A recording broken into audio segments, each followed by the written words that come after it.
This is a first in what I'm going to call Theater Thursdays, and today we're going to look at an opera by Giuseppe Verdi called La Traviata. La Traviata is one of the most famous operas ever written, and it is the most performed opera as well. La Traviata means the fallen woman, and oh my goodness, it is so operatic and over the top. It's about love and about judgment. Opera premiered in 1853 in Venice, and even though it is so beloved today, it was not beloved at the time. It did not open to great accolades at all. In fact, Verdi after the fact said, this was not good. Is it me or is it the performers? Because I can tell this was not a good idea. Part of this, according to the audience, was the fact that the soprano who played one of the main characters was unbelievable. So she had to be really young, and then she had to die of tuberculosis, not for real, but in the opera, and people just didn't believe her. I don't know if it's that she was too old to play this young person, or if her acting skills just weren't great. And it's really hard to sing, belt out this grand aria while you're trying to pretend to die of tuberculosis. But whatever she did, it was not believable, and people just didn't like it. In a roundabout way, this opera was inspired by a real courtesan by the name of Marie Duplessis, or something like that. And she died a very sad death. And so that's kind of what this whole opera is based on. The main character is Violetta, this grand, beautiful Parisian courtesan. And Act 1 starts in her place in Paris. And there are all kinds of people there. And she's throwing this great party. And people are happy and dancing and singing. But all the while, she is sick. And her body is starting to show symptoms. But people aren't really aware of it. They're not even really noticing because they're all just there for their own joy. Now there is this young man who has loved her from afar and loves her deeply, and his name is Alfredo. He comes into the party, but he's different than all the rest because he does care about her, and he does notice that she's not okay. And then we have one of the first very recognizable songs from this opera. It's da da da da da da da da da da. It's a drinking song, and Alfredo starts singing it, and then she joins in, and then everybody joins in this happy drinking song, and it's such a juxtaposition because everybody's so happy and excited. In the meantime, the whole time, Violetta's body is already failing. After that song, Alfredo confesses his love to Violetta, and she is quite shaken. She's used to flirtation, and she's used to admiration, pleasure, but she's not used to actual devotion and true feelings. And so she's not really sure what to do with this. And then everybody is gone, and she starts really thinking about what he said, and could he maybe be the true love that she's always longed for? But also, is that something that she really wants? The music gets really tender and really sweet in this particular part of Act 1. So she's in such a quandary. She thinks this might be the love of my life that I've always wanted, but also I've always wanted to be free and have fun. Also, I'm sick, and maybe if I'm going to have a love, that's now or never. But also, I love to, have no strings attached.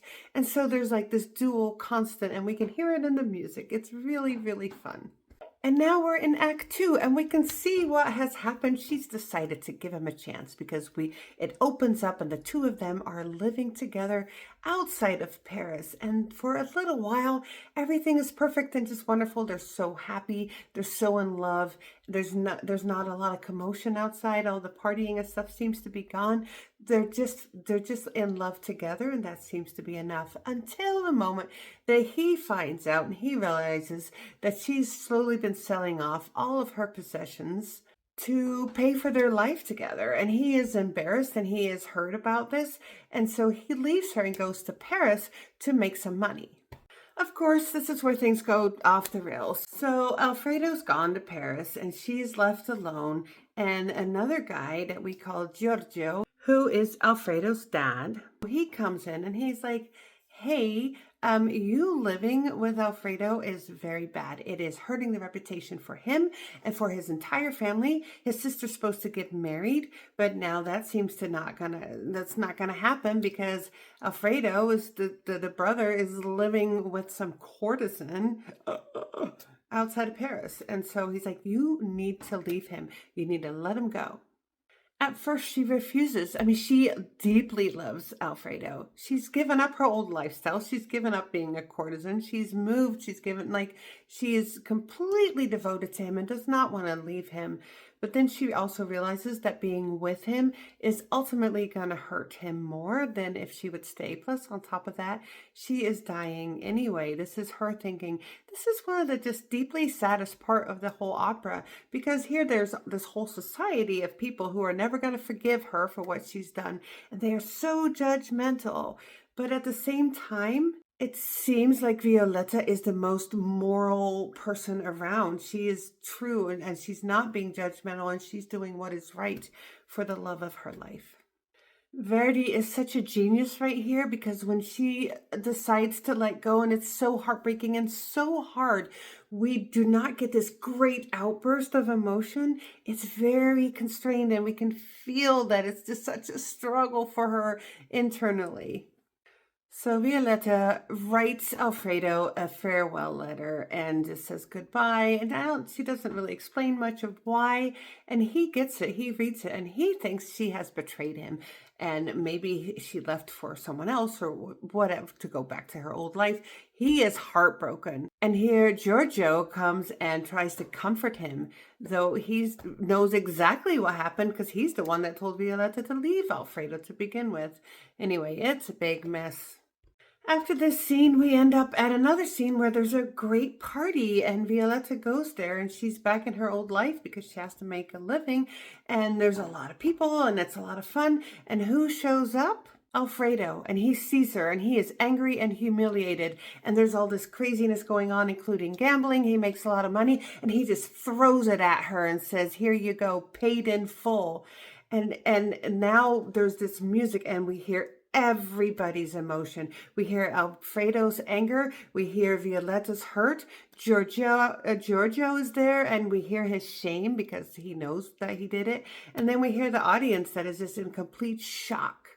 It's so sad because Violetta is more sick. She's emotionally broken, but she doesn't tell Alfredo what happened because she's trying to protect him.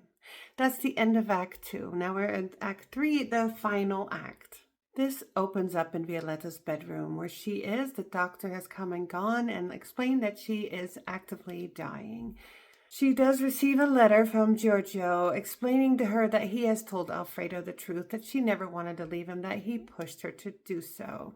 And then we hear the most beautiful aria in the entire opera, and it is heartbreaking and incredibly difficult to sing, because Violetta is singing this song and she's saying farewell. Farewell to her love, but also farewell to the life that she was hoping that she was going to have, but she is dying. And it's so difficult to sing because she has to sing it fully as an opera singer while convincing the audience that she is dying of tuberculosis. And when it's done well, it is heartbreaking. After this song, Alfredo comes in. He has come to find her to beg her for forgiveness, realizing she did not just stand him up for no good reason. And for a moment, the two of them are singing, and they're filled with hope and kind of forget that she's at the brink of death, and they're thinking about perhaps a future or something. And then Giorgio comes in, and he sees her, and she has one more burst of energy. All is well, and then she dies in Alfredo's arms. What makes La Traviata so lovely is that it's not about myths or gods or kings or royals. It's about a woman judged by society. It is a beautiful opera. I never get tired of watching it. I hope you can see it sometime.